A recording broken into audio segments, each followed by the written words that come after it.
इस प्रकरण में ये टेस्टिंग हुई, कानून के आगे आस्था हार गई। तर्कहीन जिद को आस्था नहीं कहा जा सकता, जो काली धर्म नहीं हो सकती। पूरे देश में नैरेटिव बनाया जा रहा है विश्व हिंदू परिषद और बजरंग दल और भारतीय जनता पार्टी के लोगों के द्वारा कि साहब धर्म ग्रंथ फाड़ा गया, धर्म ग्रंथ फाड़ा गया। हमारा तो प्राइम ऑब्जेक्ट क्वेश्चन कोई रिकॉर्ड नहीं प्रस्तुत कर सका। हम कहते हैं ये धर्म ग्रंथ कैसे है, जो है इसको प्रूफ तो किया जाए। माननीय न्यायालय ने उसको माना, क्योंकि ये साबित नहीं कर सके कि रामचरितमानस कोई धर्म ग्रंथ है और इसको जलाया गया। और हमारा तो यहाँ तक भी कहना था कि साहब अगर जलाया भी गया तो भी कौन सा ऑफेंस बन रहा है। साहब बाबा साहब ने तो मनुस्मृति 1927 में जला दी थी, उसमें एक जाति विशेष को गाली दी जा रही है, नारियों के प्रति भेदभाव को प्रमोशन किया जा रहा है। और कुछ प्रगतिशील लोग वो उसको प्रोटेस्ट कर रहे हैं, वो भी सिंबॉलिक प्रोटेस्ट कर रहे हैं, ऑफेंस नहीं बन रहा था। स्टेट मशीनरी के द्वारा एक डिवाइस बन गया है कि जो आवाज उठाएगा तो साहब इस धारा में मुकदमा लिखा के जेल भेज दिया जाएगा। यदि किसी एक जाति विशेष की भावनाएं रेगुलर हाथ हो रही हैं पूरी, तो बाकी जो है 6,742 जातियां हैं उनकी भावनाओं का क्या होगा। सरकार डरी हुई है, प्रशासन डरा हुआ था, उसको पहले से पता था कि हमारा केस बहुत वीक है, तो लिहाजा उन्होंने जो है निरुद्ध रखने के लिए, एक भय का माहौल बनाने के लिए NSA लगाया। क्योंकि यह देश संविधान से चलेगा, यह देश भावनाओं से नहीं चलेगा। अगर यह देश भावनाओं से चलता तो राम जन्मभूमि का विवाद जो है सुप्रीम कोर्ट से निस्तारित नहीं होता। जो भी चीज असंवैधानिक होगी वो टकराएगी संविधान से, तो उसके टुकड़े टुकड़े हो जाए। चाहे इस देश के प्रिविलेज क्लास की आस्थाएं हो और चाहे इस देश का शो कॉल्ड असमानता फैलाने वाला धार्मिक कोई भी धर्म ग्रंथ हो। रामचरितमानस के विवाद पे जब ये फैक्ट सामने आ चुका है, लोग बेल आउट भी हो चुके हैं और जनमानस ये मांग कर रहा है कि ये डेरोगेटरी है, और हम न्यायालय में ये दाखिल भी करने जा रहे हैं कि इस पर प्रतिबंध लगाया जाए। तो जो हिंदू धर्म के ठेकेदार हैं वो बचाएं अपने इस धर्म को, नहीं चौराहे चौराहे पृथ्वी फूंक की जाएंगी, आग लगाई जाएंगी, कुचला जाएगा। आप क्या तो जातियां हैं और जातियां ही आपका धर्म है, और उस वर्ण व्यवस्था को बचाए रखने के लिए, उसको जस्टिफाई करने के लिए आपके पूरे काव्य और साहित्य रचेगा। ये मूवमेंट सोशल लेवल पर भी जारी रहेगा और कानूनी लेवल पर हम लोगों ने इसके खिलाफ लड़ाई छेड़ने का पूरा एक एक्शन प्लान तैयार किया है।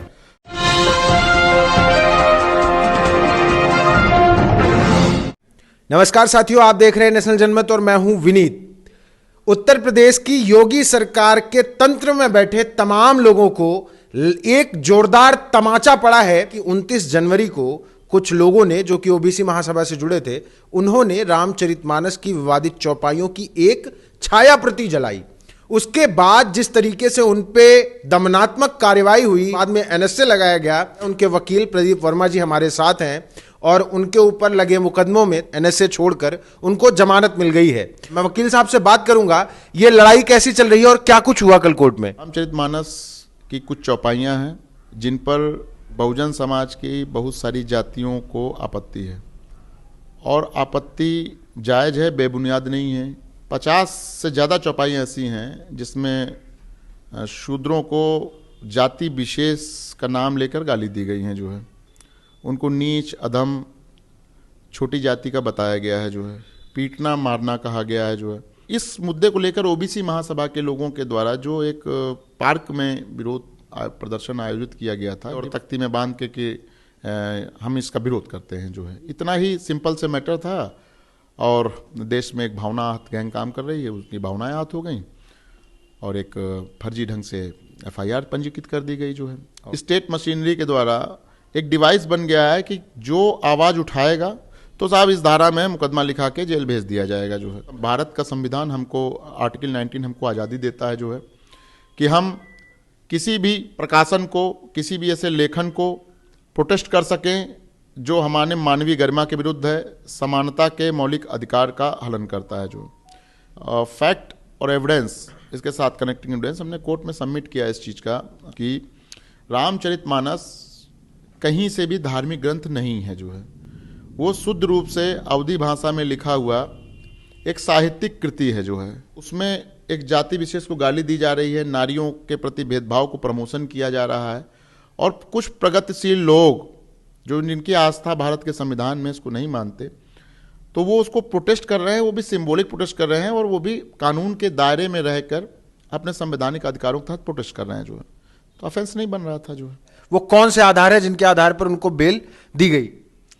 देखिए, ये पूरा मामला ही फैब्रिकेटेड है। जो है क्वेश्चन ऑफ फैक्ट्स पर भी आर्गूमेंट हुआ और क्वेश्चन ऑफ लॉ पर भी आर्गूमेंट हुआ, और क्वेश्चन ऑफ प्रोसीजर पर भी आर्गूमेंट हुआ, जो उसमें तीनों पहलू इसमें इन्वॉल्व थे। जो है जब घटना 9 बजे की थी और पुलिस के रिकॉर्ड को 11:47 पे FIR हो रही है, तो अगर इस दौरान न कोई दंगा भड़का, न कोई बवाल हुआ, न किसी प्रकार का पब्लिक डिसऑर्डर हुआ, जो है इस आधार पर भी ऑफेंस नहीं बनता था। जो है और एक प्राइम ऑब्जेक्ट कि एक हिंदू के कहने से दूसरे हिंदू की भावना कैसे आहत हो सकती है, क्योंकि 153 है, 295, 505 की भाषा साफ है। किसी वर्शिप प्लेस पर जो है डिफेमेशन या डिफिलिंग या हैट स्पीच होना चाहिए, जिससे दो समुदायों की भावना आहत हो, दूसरे समुदाय।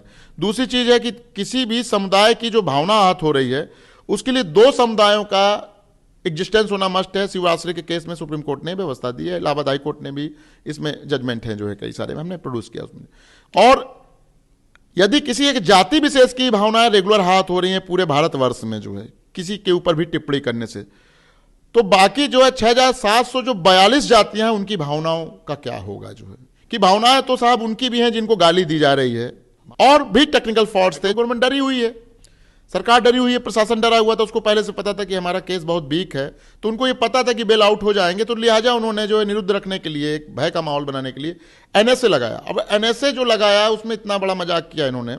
यहां रामचरितमानस का चार्ज लगा रहे हैं, वहां कह रहे हैं कि रामायण फाड़ दी।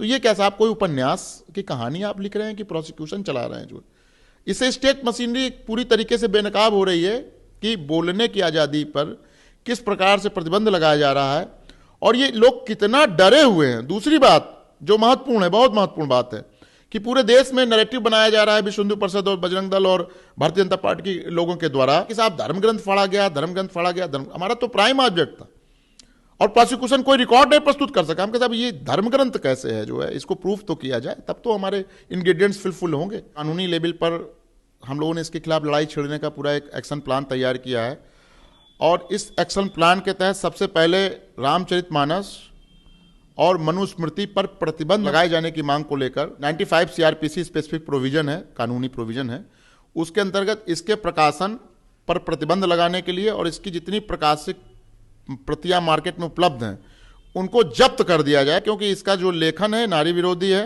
संविधान विरोधी है, और इस देश की एक बहुत बड़ी मेजॉरिटी आबादी जिसको SC ST और OBC बोलते हैं, जो टोटल पॉपुलेशन का लगभग 90% है, जो उसको अपमानित करता है, उसको गाली गलौज दे रहा है। और जो प्रिविलेजेस क्लास हैं, जो फंडामेंटल क्लास हैं इस देश के, वे उसको बांच रहे हैं, उसके लिए लड़ रहे हैं, उसका प्रचार कर रहे हैं। जैसे कि इस प्रकरण में ये टेस्टिंग हुई, कानून के आगे आस्था हार गई। तर्कहीन जिद को आस्था नहीं कहा जा सकता। जो है हर चीज को धर्म नहीं कहा जा सकता, गाली धर्म नहीं हो सकती। जो है न्यायपालिका में हमने अपनी बात को रखा और न्यायपालिका ने हमारी बात को कंसीडर किया, फैक्ट्स को कंसीडर किया, क्योंकि यह देश संविधान से चलेगा, यह देश एविडेंस एक्ट से चलेगा, यह देश IPC से चलेगा, यह देश CRPC से चलेगा, यह देश भावनाओं से नहीं चलेगा। अगर यह देश भावनाओं से चलता तो राम जन्मभूमि का विवाद जो है सुप्रीम कोर्ट से निस्तारित नहीं होता। जो मठ मंदिरें, वक्फ बोर्ड और मस्जिदों के स्वामित्व के और जो झगड़े चल रहे हैं प्रॉपर्टीज के, वो न्यायालयों में नहीं आते। जो भी चीज असंवैधानिक होगी वो टकराएगी संविधान से, तो उसके टुकड़े टुकड़े हो जाएंगे। और चाहे इस देश के प्रिविलेज क्लास की आस्थाएं हो और चाहे इस देश का शो कॉल्ड असमानता फैलाने वाला धार्मिक कोई भी धर्म ग्रंथ हो जिसको इन्होंने नाम दे रखा है। मतलब ये बात साफ है कि संविधान जो है वो आपके किसी भी साहित्य में जबरदस्ती पैदा की गई आस्था से ऊपर है। वकील साहब ये बताइए कि अब आगे क्या, NSA वाले मामले में क्या करने वाले हैं, क्या कुछ होगा, किस तरीके से ये लड़ाई आगे बढ़ने वाली है? ये जहां तक NSA का सवाल है, NSA तो निराधार लगाया गया है, लेकिन ये साबित नहीं कर सके कि रामचरितमानस कोई धर्म ग्रंथ है और उसको जलाया गया। और हमारा तो यहां तक भी कहना था कि साहब अगर जलाया भी गया तो भी कौन सा ऑफेंस बन रहा है साहब। बाबा साहब ने तो मनुस्मृति 1927 में जला दी थी, और हमने वो बाबा साहब की वॉल्यूम भी जो है मेंशन किया, उसमें एनेक्जर बनाया था कि साहब उसको तो भारत सरकार प्रकाशित करती है। तो कानून का पेट तो कानून से भरेगा, वो लड़ाई हमारी चलती रहेगी, कानूनी लड़ाई जो है। लेकिन कानून तो इस देश में अंग्रेजों के समय से लागू हो गया, CRPC समानता का कानून लागू हो गया, CPC लागू हो गया, तो क्या समानता मिली? क्या महिलाओं के अधिकार लागू हो गया? क्या मिली? क्या? क्योंकि कहीं ना कहीं ये जो शो कॉल्ड जिनको इन्होंने धर्म ग्रंथ का नाम दे रखा है, रामचरितमानस, मनुस्मृति, रामायण और इस तरह के तमाम सारे जो है गली गली कुचों कुचों में जो छोटे छोटे प्रकाशक लगा रखे हैं जो है, तो कहीं ना कहीं जो है इस तरह से जो है प्रचार प्रसार करते हैं कि पब्लिक स्पिरिट डिस्टर्ब होती है। तो कानून अपना काम कर रहा है, हम लोग एडवोकेट, हम लोग अपना काम करेंगे। संविधान लागू हो गया देश में, लेकिन संविधान की स्पिरिट नहीं लागू हो पाई। तो इसलिए यहाँ पर जागरूकता का बहुत प्रचार प्रसार होने की जरूरत है, क्योंकि संविधान और कानून जिन लोगों के लिए बना है जो है, अगर उन लोगों में उसकी एग्जीक्यूशन की स्पिरिट नहीं डेवलप होगी, और वो दो ही तरीके से पब्लिक मूवमेंट और पब्लिक अवेयरनेस, जो ज्यादा से ज्यादा मीटिंग्स, अवेयरनेस कार्यक्रम और पब्लिक डिमॉन्स्ट्रेशन जब होंगे, तब लोगों को पता चलेगा कि हमारे एक्चुअल राइट क्या हैं और किस तरह से। क्योंकि अगर इसको कहें तो रामचरितमानस का कोई मामला नया नहीं है। ललित सिंह यादव ने सच्ची रामायण लिखी थी, तो उस गवर्नमेंट ने जब्त कर दी थी, कांग्रेस की सरकार थी उस समय प्रदेश में जो है, और वो लड़ाई हम लड़े और जीते। जजमेंट है, वो जजमेंट भी मैंने इसमें लगाया हुआ था जो है। लेटेस्ट जजमेंट जो है इस अभिव्यक्ति की स्वतंत्रता के अधिकार पर अर्णव गोस्वामी का जजमेंट है, जो लेटेस्ट जजमेंट जो है। तो कानून में स्थिति साफ है, कॉन्स्टिट्यूशन के क्लॉज में स्थिति साफ है जो है, वो एकदम साफ है जो है। सारा प्रॉब्लम एग्जीक्यूशन लेवल पर है जो है। और चूंकि वोट बैंक की राजनीति है, नियतकालिक चुनाव है, तो योजना कुछ ऐसी होनी चाहिए जो हमारे सोशल एक्टिविस्ट हैं और इवन जो पॉलिटिकल जो फ्रंट खोले हुए हैं, जो अपोजिशन के लोग हैं, उनको इंसिस्ट किया जाए, उनको कंपेल किया जाए, वो एमएलए एमपी अपना बयान दें। भाई एक स्वामी प्रसाद मौर्य ही क्यों, आखिर जो एक स्वामी प्रसाद मौर्य के बोलने से, एक बिहार के शिक्षा मंत्री चंद्रशेखर जी के बोलने से जब पूरे देश में इतनी आग लग सकती है, तो ये जो शेड्यूल कास्ट के दलित, ओबीसी, एमएलए, एमपी, एमएलसी, जिला पंचायत और ब्लॉक प्रमुख लोग हैं, ये क्यों नहीं इनको इंसिस्ट किया जाता कि ये कंपेल किया जाता कि ये आवाज उठाएं। हम तो ये आपके चैनल से माध्यम से मांग करेंगे कि इन एमएलए से, एमपीओ के घर पर जाकर 10-10 लोग, 5-5 लोग इस बात को बात करें कि आप अपना स्टैंड क्लियर करें। और सबसे रामचरितमानस के विवाद पे जब ये फैक्ट सामने आ चुका है, लोग बेल आउट भी हो चुके हैं और जनमानस ये मांग कर रहा है कि ये डेरोगेटरी है, और हम न्यायालय में ये दाखिल भी करने जा रहे हैं कि इस पर प्रतिबंध लगाया जाए और ज्यादा से ज्यादा धरना, प्रदर्शन, आंदोलन अनिश्चितकालीन इस पर हो कि जब तक रामचरितमानस या इस तरह के कोई भी सो कॉल्ड धार्मिक ग्रंथ, इनको मैं धार्मिक ग्रंथ नहीं बोलता हूं, मैं इनको सो कॉल्ड धार्मिक ग्रंथ बोलता हूं, क्योंकि ये एक नरेटिव के द्वारा धार्मिक ग्रंथ बनाया है। धार्मिक ग्रंथ की कैटेगरी में ये कहीं से आते ही नहीं है। एक बात। दूसरी महत्वपूर्ण बहुत बड़ी बात है कि पूरी राजनीति देश में हिंदुत्व के नाम पर चल रही है और हिंदूवाद के नाम पे चल रही है, और हिंदू की कोई परिभाषा ही नहीं है साहब जो है पूरे लॉ में। जो हिंदू की परिभाषा है वो निगेटिव दी गई है कि जो बौद्ध, जैन, क्रिश्चियन, ईसाई, पारसी नहीं है वो हिंदू है जो है। यानी हिंदू कौन है ये नहीं बता सकता कोई जो है। क्यों? क्योंकि हिंदू होने के लिए किसी न किसी जाति की मेंबरशिप मस्ट है।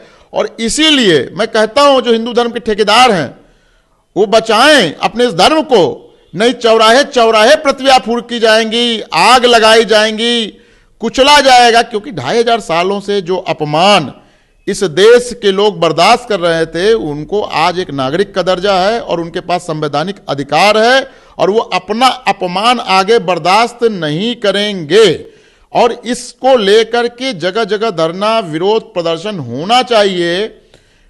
इसीलिए मेरी ये अनुरोध भी है, जो अपने को हिंदुत्व के ठेकेदार लोग कहते हैं, उनसे ये मेरा अनुरोध है कि वो अपने शो कॉल्ड विशेषाधिकार प्राप्त धर्म में संशोधन करें, उनके धार्मिक ग्रंथों को यथा संशोधित करें। जब भारत का संविधान संशोधित हो सकता है, हर चीज परिवर्तनशील है, तो ये सड़ी गली मान्यताएं, अंधविश्वास और पाखंड पे जो टिकाया हुआ है इनका सो कॉल्ड धर्म ग्रंथ, उसको सही करें। आपका इसीलिए धर्म का प्रचार प्रसार नहीं हो पाया साहब जो है। अगर आपका धर्म प्रचार प्रसार करने योग्य नहीं, क्योंकि कोई क्रिश्चियन, मुस्लिम यदि आपके धर्म में कन्वर्ट करेगा, पारसी, जैन, सिख, तो वो रिसीव कहां होगा? पंडित जी क्या जाएगा वो? कि चमार की मेंबरशिप लेगा, कि पासी की मेंबरशिप लेगा, कि धानुक लेगा, कि अहिर बनेगा, कि कुर्मी बनेगा, कि गड़रिया बनेगा साहब वो जो है। क्योंकि आपके यहां तो जातियां हैं और जातियां ही आपका धर्म है, और उस वर्ण व्यवस्था को बचाए रखने के लिए, उसको जस्टिफाई करने के लिए आपके पूरे काव्य और साहित्य रचे गए। तो साहब सुधारिए, उनको टाइम आ गया। नहीं, ये संविधान के जो दीवाने लोग हैं जिन्होंने संविधान को लागू करने की कसम, उसके परखच्चे उड़ा देंगे, इसको डायनामाइट लगाकर उड़ा देंगे साहब जो। तो वकील साहब बहुत साफ लफ्जों में समझा दिए हैं। आप समझ लीजिए कि भाई साहब कोई चीज लिखकर उसे धर्म से जोड़ने की कोशिश मत करिए, और विशेषकर उस धर्म से जहां जातियों के आधार पर ही वो धर्म बचा हुआ है। बाकी बने रहिए हमारे साथ। चैनल को सब्सक्राइब नहीं किया तो सब्सक्राइब जरूर करिए। धन्यवाद।